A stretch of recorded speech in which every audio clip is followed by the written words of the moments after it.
Good morning and welcome back to English class. I, Mrs. Rahila Bibi, your English teacher. How are you, dears? Hope you're safe and healthy at home. Have you done your homework? I hope you have submitted it on time in Google Classroom, right? Anyway, dears, it's time for us for a new chapter. Let's move to the second chapter. Yes. If there is any doubt in first chapter, you can contact me still. Now, it's time for us chapter number 2. The Adventures of Toto by Ruskin Bond. Have you heard about Ruskin Bond? Yes, he is a very famous author. Especially children like him a lot. You might have learned most of his stories. Today we have a wonderful story of Ruskin Bond, The Adventures of Toto. It's a story about a pet monkey. Anna is not in us. Anyway, let's have a look on the author first. Ruskin Bond. Ruskin Bond is an Indian author of British descent. He was awarded the Sahitya Akademi Award in 1992 for Our Trees Still Grow in Dara, his novel in English. And he has written hundreds of short stories, essays, novels, and books for children. He was awarded the Padma Shri in 1999 and the Padma Bhushan in 2014. He lives with his adopted family in Landu, Mussoorie. That's all about Ruskin Bond. Now let's check into our chapter 2, The Adventures of Toto. Here the author shares one of his childhood experience about his grandfather and his zoo. Once the narrator's grandfather bought a monkey from a Tonga driver. He cost him ₹5 and it was Toto. Grandfather bought him to keep in his private zoo. Toto was a pretty monkey. He had mischief in his shining eyes. His teeth were white like pearls. His hands were dried up. His fingers were quick. His tail served as a third hand. The narrator's grandmother fussed when his grandfather added a new animal to his zoo. So Toto was kept in a secret place. It was a little closet. It opened to the narrator's bedroom. Toto was kept tied to a peg.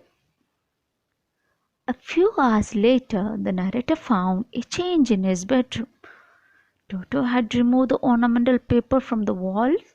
He had also pulled out the peg. He also tore up the narrator's school blazer. Grandfather seemed pleased with Toto's mischiefs. Toto was now transferred to a big cage. It was in the servants' quarters. The grandfather's other animals lived sociably. There were tortoises, a pair of rabbits, a squirrel, a pet goat, etc. The monkey didn't allow them to sleep peacefully. Grandfather had to leave Dehradun once and he had to collect his pension from Saharanpur. Grandfather got a big black canvas kit bag to put Toto there. He put Toto into it, but Toto couldn't take his hands out of this bag. It was too strong for him to bite. Toto remained in the bag as far as Saharanpur. Grandfather was coming out of the railway station. At once, Toto grinned at the ticket collector at the gate, and the ticket collector was taken aback. He told grandfather that he had a dog with him, so he would have to pay ₹3 as fare for this dog. In vain argued the grandfather that Toto was not a dog. He had to pay ₹3 for Toto's fare. He had his pet tortoise with him also, so he asked the ticket collector how much he should pay for it. The ticket collector said that it was not a dog, so there was no charge for that.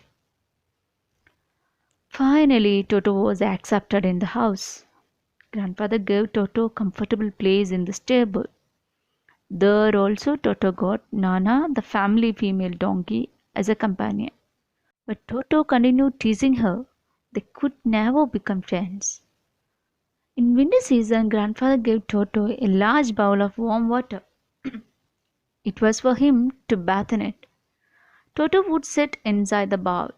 Then he would apply soap on his body and rub all over. When the water became cold, he would come out of it.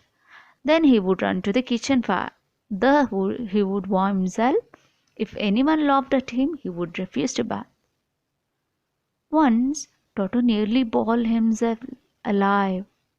There was a large kitchen kettle left on the fire. It was to boil for tea. Toto decided to remove the lid. He found the water warm to bath. He got in. Just then the water began to boil. Toto raised himself a little, but he sat down again. He continued jumping up. Grandmother came there suddenly and she took him out of the kettle. Like that, Toto always made mischiefs. He tore things into pieces. He tore up the dress of the aunt of the narrator. And one day, the narrator found Toto eating rice on the dining table. And grandmother screamed. Toto threw a plate at her. One of the narrator's aunts rushed forward. Toto threw a glass of water at her face. When grandfather came, Toto ran out with the dish of plough in his hand. He ran up to the branches of the jackfruit tree. He threw the dish at grandmother when she screamed at him. Toto continues his mischievous, and he caused much loss to the family. Dishes were broken, clothes, curtains, wallpapers were torn. The family couldn't bear all this. At last, grandfather has to take a decision, and he sold Toto back to the Tonga driver for only 3 rupees. This is a short summary of our chapter, The Adventures of Toto by Ruskin. I haven't given every minute details. You should read the text and you should know the details. Okay, I have given reading as a homework for you, and you should read more than once, and you have to understand each and every naughtiness of Toto here in the story. I have just given a short description about it. You have to read the text, understand the story, and try to make some one-word questions of yourself. Not only that, you have to note down the new word meanings too. Hope it's clear for you. Thank you.